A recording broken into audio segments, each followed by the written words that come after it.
पूरे विश्व भर में जितने भी मत मतांतर हैं, ये तिलक केवल सनातन धर्म के पास है। इस तिलक की महिमा कितनी है, आज इसी पर चर्चा होगी।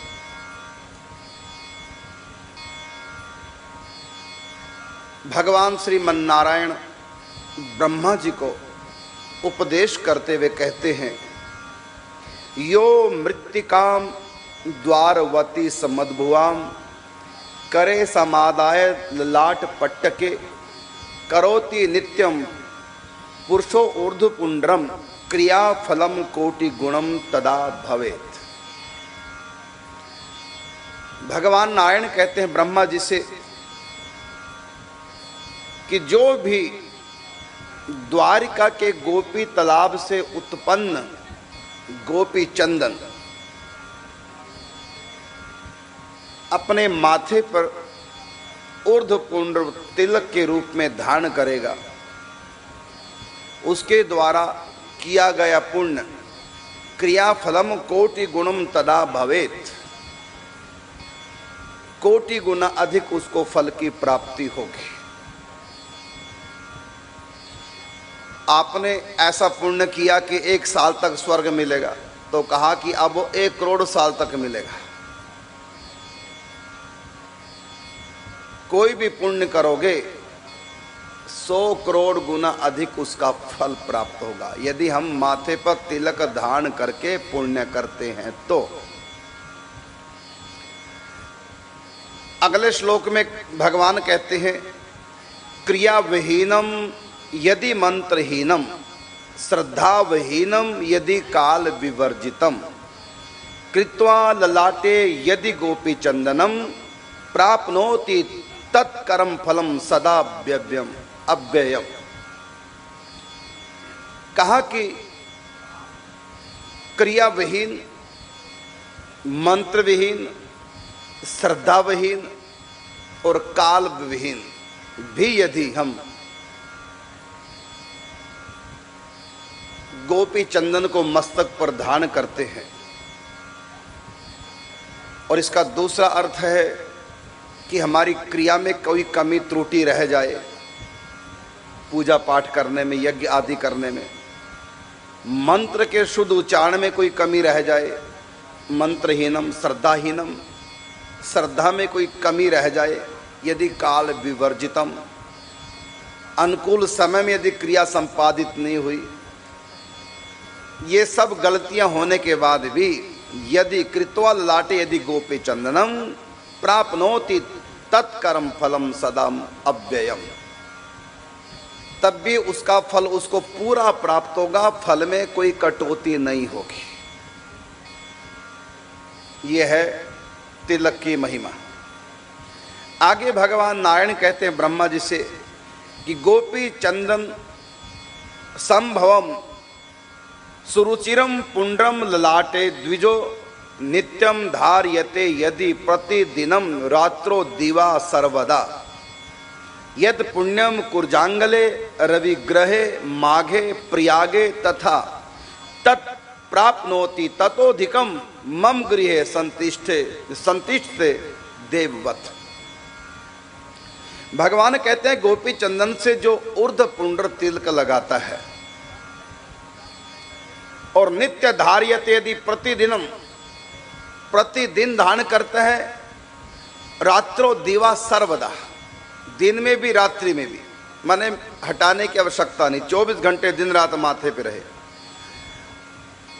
उसको फल क्या मिलेगा? तो यत पुण्यम कुर्जांगले, कुरुक्षेत्र स्नान करने का जो पुण्य है, रवि ग्रहे मतलब सूर्य ग्रहण के समय कुरुक्षेत्र स्नान की जो महिमा है, माघे प्रयागे अर्थात माघ मास में प्रयागराज में स्नान करने का जो फल है, और इतना ही नहीं, तथा तत्प्राप्नोति ततोधिकम, उससे भी अधिक, यहाँ तक कि मम गृहे संतिष्ठते देववत, वो मेरे घर में निवास करेगा। जिसके माथे तिलक जो प्रतिदिन दिन रात तिलक लगाता है, उसको कुरुक्षेत्र सूर्य ग्रहण में स्नान करने का फल, माघ में प्रयागराज स्नान करने का फल घर बैठे प्राप्त होगा यदि वो दिन रात माथे पर तिलक लगा के रखता है। ये बताई जा रही है आपको पुराणों में गोपी चंदन से तिलक लगाने की महिमा। आगे भगवान ने कहा, यस्मिन् गृहे तिष्ठति गोपी चंदनम भक्त्या ललाटे मनुजो विभर्ति चेत तस्मिन् गृहे हम निवस्यामि सर्वदा श्रियान्वितः कंस निहा चतुर्मुखो। हे चतुर्मुख ब्रह्मा, जिसके घर में गोपी चंदन रखा रहता है और प्रतिदिन अपने माथे पर ऊर्ध्वपुंड तिलक धारण करता है, तो हे ब्रह्मन, उसके घर में कंस का वध करने वाला मैं सदा सर्वदा लक्ष्मी सहित श्रियान्वितम, श्रिया कहते हैं लक्ष्मी को, श्रिया सहित लक्ष्मी सहित, राधा रानी का भी एक नाम श्रिया है, तो उसके घर में मैं लक्ष्मी सहित निवास करता हूं। आगे भगवान कहते हैं, यो धार्ये द्वारवती समुद्भवाम मृत्स्नाम पवित्राम कलि कलमशापहाम नित्यम लाटे मम मंत्र संयुक्ताम यम न पश्येदपि पाप संयुक्तम। भगवान कहते हैं कि द्वारिका से उत्पन्न गोपी चंदन से जो तिलक लगाता, लेकिन कैसे, तो उसके लिए कहा मम मंत्र संयुक्ताम, मेरे मंत्र सहित। वो बताएंगे आपको तरीका किस प्रकार मंत्र से अभिमंत्रित करके तिलक को लगाना है। मेरे मंत्र द्वारा ललाट में कोई तिलक धारण करता है तो वह पाप युक्त भी क्यों ना हो, तब भी वो कभी यमराज को देख नहीं पाएगा, अर्थात यमदूत यमराज उसके पास नहीं आ सकते। मृत्यु के समय जिसके माथे पर तिलक हो, यमदूत उसके सामने नहीं आ सकते, नहीं तो मरने वाले को यमदूत दिखाई देते हैं, घबरा जाता उस समय वो। लेकिन यदि माथे पे तिलक लगा होगा तो वहां यमदूत आ ही नहीं सकते। आगे भगवान कहते हैं ब्रह्मा जी से, ये शांत काले सुत गोपी चंदनम, सुत का मतलब ब्रह्मा जी को पुत्र कह रहे हैं भगवान नारायण। यस्यांत काले सुत गोपी चंदनम बाहो ललाटे हृदय मस्तके च सयाति लोके कमला पते मम गो बाल घाती यदि ब्रह्मा स्यात्। ब्रह्मा जी से कहते हैं भगवान नारायण, जय हो मेरे पुत्र विराज, कि हे पुत्र, जिसके मरण काल के समय गोपी चंदन का ऊर्ध्व पुंड्र माथे पर, दोनों भुजाओं पर, हृदय पर लगा रहता है, वो गौ हत्यारा भी क्यों ना हो, बाल घाती भी क्यों ना हो, ब्रह्म हत्यारा भी क्यों ना हो, एक दिन वो मुझको प्राप्त कर लेगा। इसका अर्थ नहीं है कि गलत काम करो माथे तिलक लगा के दंड तो मिलेगा, लेकिन यमराज नरक नहीं ले जा सकते, उसको दोबारा से भगवान जन्म देंगे, तिलक की कृपा से अच्छे घर में जन्म देंगे, भगत के घर में उसका जन्म होगा और अंत में सुधर करके भगवत धाम की प्राप्ति कर लेगा। अर्थात कितना भी कोई पापी क्यों ना हो, यदि वो पापों को छोड़ करके भक्ति पूर्वक तिलक को धारण कर ले, तिलक का ही नियम ले ले, तो तिलक की कृपा से अगला जन्म भगत के घर में होगा और इसी जन्म में भी संत कृपा प्राप्त करके, सत्संग प्राप्त करके, भक्ति में लग करके अपने समस्त पापों को काट सकता है। यहां तक कहा कि ग्रह न पीड़यंती न रक्षसाम गणाः यक्षा पिशाचा चोर मग भूत नायकाः ललाट पट्टे सुत गोपी चंदनम संतिष्ठ यस्य मम प्रभावात्।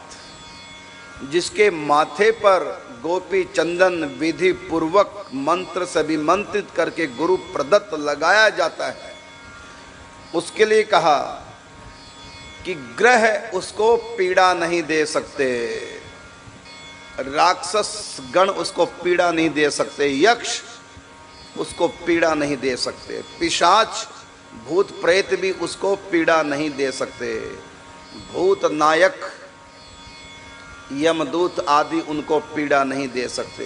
किसको? ललाट पट्टे सुत गोपी चंदनम, जिसके माथे पर गोपी चंदन का तिलक लगाया गया हो। क्यों? कसंतिष्ठे यस्य मम प्रभावात, कहता मेरे प्रभाव से, अर्थात जहां गोपी चंदन का तिलक माथे पे है उसको मैं पावर दे देता हूं इतनी कि ये सब उसके पास नहीं आ सकते, इतनी महिमा है। और ये भी कहा यदि कोई बीमार है, स्नान नहीं कर सकता, और स्त्रियों को 3-4 दिन के लिए स्नान नहीं करना चाहिए, मैं आपको कहना चाहूँगा माताओं को, उन दिनों स्त्रियों को स्नान नहीं करना चाहिए 3-4 दिन के लिए। यदि मजबूरी में स्नान करना पड़े तो थोड़ा गर्म पानी से करें, ठंड नहीं लगनी चाहिए, उससे अनेक स्त्री बीमारियों का शिकार हो जाती है। स्त्रियों को अनेक प्रकार की स्त्री संबंधी बीमारियां होती हैं, रसोली तक हो जाती है, मासिक धर्म की अनियमितता का शिकार हो जाती हैं, ल्यूकोरिया तक हो जाता है, और भी कई प्रकार की स्त्री संबंधी बीमारियां हो जाती हैं। जो माता 3-4 दिन अपवित्र अवस्था में ठंडे जल से स्नान करती हैं और ठंडा जल पीती हैं, उन दिनों ना ठंडा जल पीना चाहिए और न ही ठंडे पानी से स्नान करना चाहिए। फिर पवित्र कैसे होंगे बिना स्नान किए? तो कहा कि अस्नातो यह क्रिया कुर्याद शुचि पाप संयुतः गोपी चंदन संप्रकारत पूतो भवति तत्क्षणात्। भगवान नारायण कहते हैं ब्रह्मा जी से, जो बिना स्नान किए हुए अपवित्र पात की भी क्रियाओं को करता है तो गोपी चंदन के संपर्क से वो पवित्र हो जाता है। अर्थात गोपी चंदन का तिलक करे, बिना स्नान किए गोपी चंदन का तिलक करे। पुरुष भी कभी बुखार आ गया और गुरु मंत्र भी करना है, क्योंकि वो स्नान करके करना होता है, लेकिन किसी कारण से स्नान नहीं कर पा रहे हैं, बुखार है, या लंबी तीर्थ यात्रा पे हैं, ट्रेन में बैठे स्नान नहीं कर पा रहे हैं, 2 दिन का सफ़र है, ऐसी स्थिति में क्या करें? स्नान तो कर ही नहीं पाएंगे, गुरु मंत्र कैसे करें? उसके लिए बड़ा सुंदर तरीका है, माथे पर अभिमंत्रित करके तिलक लगा लो। यदि स्नान नहीं कर सके, तिलक लगाने से ही आप स्नान किए हुए माने जाएंगे। इसलिए कहा अस्नातो यह क्रिया कुर्याद शुचि पाप संयुक्तः। इसलिए कहा कि मंत्र को, गुरु मंत्र को यदि स्नान नहीं कर पा रहे हैं तो माथे चंदन तिलक मंत्र से भी मंत्रित करके लगा लो, उसके बाद फिर स्नान किए हुए ही माने जाएंगे। आगे कहा है गोपी चंदनम विस्नानः च लिखितो यस्य विग्रह शंख चक्रादि पद्मांको देहे तस्य वसाम्य हम। गोपी चंदन से जिसका शरीर चिन्हित है, गोपी चंदन से हृदय पे राम नाम, राधा नाम, प्रभु का नाम लिखा हुआ है, या शंख चक्र की छाप है, गोपी चंदन से भुजाओं पे लगाई, तो भगवान कहते हैं उसके शरीर में मैं सदा निवास करता हूँ। मंदिर की जितनी महिमा उस व्यक्ति की भी उतनी महिमा है जिसने गोपी चंदन का तिलक लगा रखा हो, भुजाओं पे शंख चक्र के चिन्ह लगा रखे हों चंदन के द्वारा, शीतल मुद्रा, तो उसका शरीर साक्षात मंदिर के समान है। तो यहाँ कहते हैं कि देहे तस्य वसाम्य हम, मैं उसके शरीर में बसता हूँ, इतनी महिमा है। गोपी चंदन कंठी धारण जिसने कर रखा है, और किसी पापी को यमराज लेने आ जाएं, यमदूत लेने आ जाएं, यदि मरने वाले व्यक्ति के पास कोई चंदन तिलक वाला, कंठी वाला, तुलसी कंठी वाला गुरु प्रदत्त हो, मंत्र से भी मंत्रित करके, तो वहाँ यमदूत भी उस व्यक्ति को छोड़ देते हैं, नरक नहीं ले जा सकते, क्योंकि इनके पास, इस पापी के पास एक तिल कंठी वाला खड़ा है। हम इस पापी को नरक नहीं ले जा सकेंगे। यह है महिमा। और आगे भगवान नारायण कहते हैं ब्रह्मा जी से कि गोपी चंदन खंडम तू यो ददाती च वैष्णव है कुल मष्टोत्तरम तेन तारितम वही भविष्यतम। भगवान कहते हैं कि जो व्यक्ति गोपी चंदन को दान करता है, भले स्वयं गोपी चंदन नहीं का तिलक नहीं लगाता, लेकिन जो तिलक लगाते हैं नित्य प्रति गुरु प्रदत्त तिलक जिनके पास है, तो उन्हीं को गोपी चंदन दे दो कि मेरे नाम से ये गोपी चंदन आपको दे रहा हूँ, दान कर रहा हूँ, आप इससे हर रोज तिलक लगाया करो। यदि कोई ऐसे करता है तो भगवान कहते हैं उसके कुल में भी मैं भक्ति प्रदान कर देता हूँ, अर्थात चंदन का दान करने वाले के कुल में भक्त पैदा होगा। ऐसा भक्त पैदा होगा जो उसकी 108 पीढ़ियों का उद्धार कर सकता है, वहां तक संस्कार जाएंगे।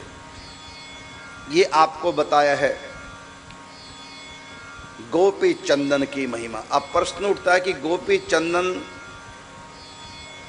किस प्रकार से लगाए। भगवान ने कहा ना कि मम मंत्र संयुक्तम, मेरे मंत्र से संयुक्त होकर के गोपी चंदन से माथे पर तिलक धारण करो।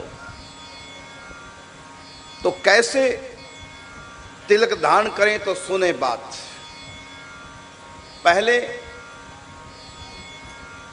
चम्मच से थोड़ा सा जल हथेली पे डाल दो, उल्टे हाथ पर डालना है, बाएं हाथ। दाएं हाथ से जल डाल दिया चम्मच से थोड़ा सा, फिर गोपी चंदन का टुकड़ा लेकर के, ये द्वारिका में है गोपी तालाब, उसके आसपास के पूरे क्षेत्र में ये चंदन धरती के अंदर से निकलता है, एक तरह से रज होती है द्वारिका की। इसका नाम गोपी चंदन इसलिए पड़ा, कल्प भेद से एक बार अक्षय तृतीया के दिन ब्रज से राधा रानी अपनी गोपियों को लेकर के, कुछ ब्रजवासी गण द्वारिका पहुंचे श्री कृष्ण के पास। अक्षय तीज के दिन चंदन से श्रृंगार किया गया श्री कृष्ण का, और एक तालाब में भगवान ने जल विहार किया। गोपियों ने श्री कृष्ण को, द्वारिकाधीश को स्नान कराया, तो गोपियों के द्वारा ठाकुर जी को स्नान कराया गया, गोपियों के द्वारा ठाकुर जी को चंदन चर्चा गया, तो वो घुल गया वहाँ के तालाब में। तो उसके प्रभाव से आसपास का पूरा क्षेत्र गोपी चंदन वहाँ से धरती से निकलने लगा, इसलिए इसका नाम गोपी चंदन हुआ। गोपियों के नाम से ये चंदन है।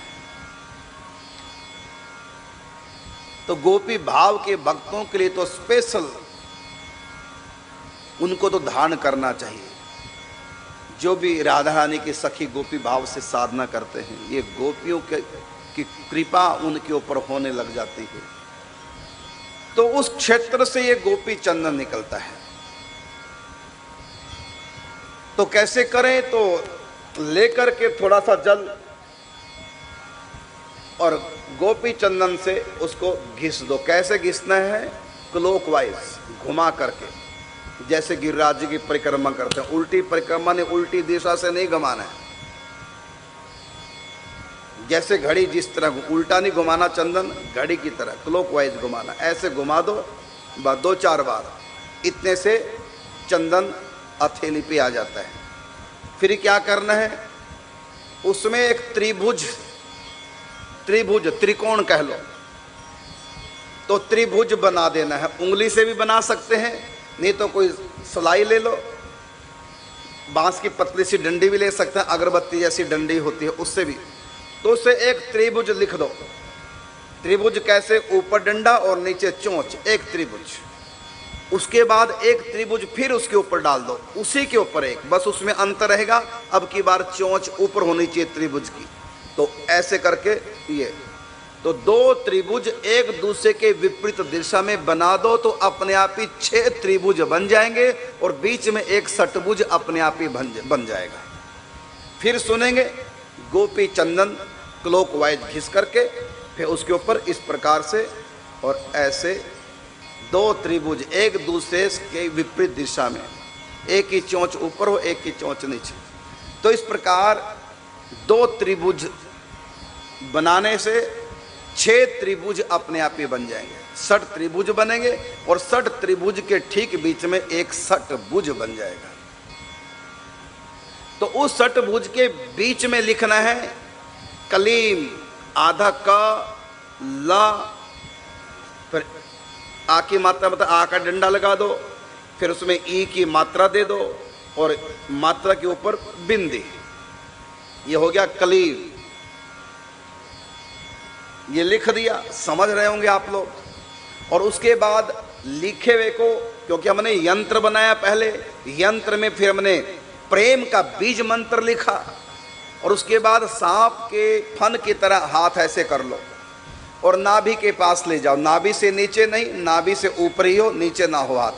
तो इस प्रकार हाथ नाभि के पास ले जाओ और दाएं हाथ को भी सांप की तरह फन की तरह बना के और ऐसे ढक लो, नाभि के पास ले जाओ। फिर आपको गुरु प्रदत्त मंत्र का जाप करना है। गुरु प्रदत्त मंत्र का जाप।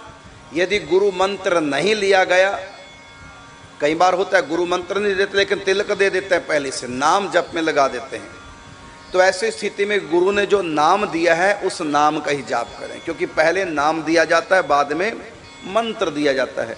यदि मंत्र अभी प्राप्त नहीं हुआ गुरु से तो शरणागति मंत्र भी नहीं मिला और मूल मंत्र भी नहीं मिला, गोपाल मंत्र राज नहीं मिला। तो ऐसी स्थिति में केवल नाम जो आप जप करते हैं उसी नाम को 11 बार पढ़ लो। नहीं तो विधान तो यह है कि दीक्षा ली है तो दीक्षा का जो मंत्र है गोपाल मंत्र राज निकुंज का, उसको 11 बार पढ़ लो। और जब पढ़ लो 11 बार, उसके बाद फिर उसको देख लो और इकट्ठा कर लो। फिर मंत्र की, यंत्र की और बीज मंत्र की और मूल मंत्र की शक्ति उस चंदन में आ जाएगी। फिर उसको इकट्ठा करके फिर गुरु प्रदत्त जो भी तिलक लगाने की विधा हो, उस विधा से अपने माथे पर तिलक धारण करें। ये मैं बता रहा हूं उनके लिए जिन्होंने गुरु बना रखा है या नाम ले रखा है, उनके लिए। तो गुरु प्रदत्त मंत्र के द्वारा अभिमंत्रित करके माथे पर धारण करें। पहली बार जब आप तिलक लगाएंगे तो आप अपने आप नहीं लगाएंगे, गुरु संत, चाहे वो शिक्षा गुरु चाहे दीक्षा गुरु, पहले उन्हीं से आप पहली बार माथे तिलक, ये तिलक लिया जाता है। और पहली बार किससे धारण किया जाता है? जिसके पास स्वयं तिलक हो। ये तिलक कहाँ से मिला? तो गुरु से। हमारे गुरु को कहाँ से मिला? उनका गुरु। गुरु गुरु करते करते अंत में भगवान श्री कृष्ण के 24 अवतारों में एक हंस अवतार है। भागवत जी के में कथा आती है एकादश स्कंद में। तो हंस भगवान ने ये तिलक प्रदान किया है। वहां से तिलक की परंपरा भगवान से चली आ रही है। 4 संप्रदायों के 4 अलग अलग तिलक के प्रकार हुआ करते हैं। इस प्रकार आप तिलक को नित्य धारण करें। हाँ, तिलक लगाने का जो मंत्र है, अभिमंत्रित करने का मंत्र तो मंचों पर नहीं दिया जा सकता, लेकिन तिलक लगाने का मंत्र आपको मैं दे रहा हूं। वो है ओम केशवाय नमः। फिर सुनेंगे ओम केशवाय नमः। तो ओम केशवाय नमः कब बोलेंगे? जब आप तिलक लगाएंगे माथे पर। ये तिलक जो आप देख रहे हैं ये राधा रानी के चरण का आकार है। और बीच में जो श्याम श्री देख रहे हैं ये हमारे सालिग्राम सर्वेश्वर भगवान है, राधा कृष्ण का स्वरूप है। ये मंदिर स्वरूप है। श्री हरि मंदिर स्वरूप तिलक में राधा माधव दोनों विराजमान हैं। ये हमारी निकुंज की उपासना का तिलक है। ये राधा सर्वेश्वर भगवान है। तो इस प्रकार आप तिलक को धारण करें मंत्र से भी मंत्रित करके। लेकिन जब तक आपने दीक्षा नहीं ली तब तक आपको मैं तरीका बता रहा हूँ। वो ये जो आप ठाकुर जी को चंदन लगाते हैं, ठाकुर जी को अपने घर में जो चंदन लगाते हैं, उनका जो बचा हुआ होता है, उस बचे हुए से आप तिलक लगा सकते हैं, उसमें कोई दोष नहीं होता। भले गुरु नहीं बनाया तब भी आप तिलक लगा सकते हैं, लेकिन तिलक का आकार कैसे होगा तो ये मैं बताना चाहूँगा। हमारे यहाँ 4 संप्रदायों के 4 तिलक हैं। किसी भी तिलक को आप बिना गुरु के नहीं धारण कर सकते, इसलिए हमारे जैसा तिलक नहीं लगाएंगे जब तक तिलक आपको ना मिला हो। तब तक कैसा लगाएंगे? ऊर्ध्वपुंड्र तिलक, नीचे से ऊपर की तरफ, चाहे छोटा सा लगाओ। जब भी लगाना होगा तो ऊर्ध्वपुंड्र, ऊर्ध्वपुंड्र कहते हैं, ऊर्ध्व का मतलब ऊपर, नीचे से ऊपर की तरफ तिलक लगाते हैं। इस प्रकार से ऐसे तिलक लगा लो। तो ठाकुर जी की प्रसादी का आप तिलक बिना गुरु के भी लगा सकते हैं, प्रतिदिन लगाओ, बहुत महिमा है। और मैं तो कहना चाहूंगा प्रत्येक सनातनी देखो, अपने धर्म का चिन्ह सभी को धारण करना चाहिए। हमारे धर्म का चिन्ह है तिलक, कंठी, शिखा और सूत्र। वैसे तो धोती भी है, ये भी पहननी चाहिए। कम से कम पूजा के समय अलग से कपड़े रखो, धोती पहनो पूजा के समय ठाकुर जी की। ये हमारी अपनी ड्रेस है, तो कम से कम शिखा सूत्र तो होना चाहिए। माथे तिलक, गले में कंठी प्रत्येक वैष्णव के होनी चाहिए। शिखा भी सबको होनी चाहिए। ये सनातन धर्म की सनातन परंपरा है, इन सब का बहुत महत्व है। अभी मैंने कल आप लोगों को सुनाया था कंठी की महिमा, और अब सुना रहा हूं तिलक की महिमा। इसी प्रकार चोटी की महिमा है, इसी प्रकार सूत्र की, जनेऊ, उपनयन संस्कार की महिमा है। अधिकारानुसार सबको सनातन धर्म के चिन्ह धारण करने चाहिए। तिलक की इतनी महिमा है, यमराज ने अपने दूतों को बता रखा है कि जिसके माथे पर तिलक हो, चाहे वो पापी भी क्यों ना हो, उसकी मृत्यु के समय जब तुम लेने जाओगे, यदि उसके माथे तिलक हो तो उसको मेरे यहां नहीं लाना।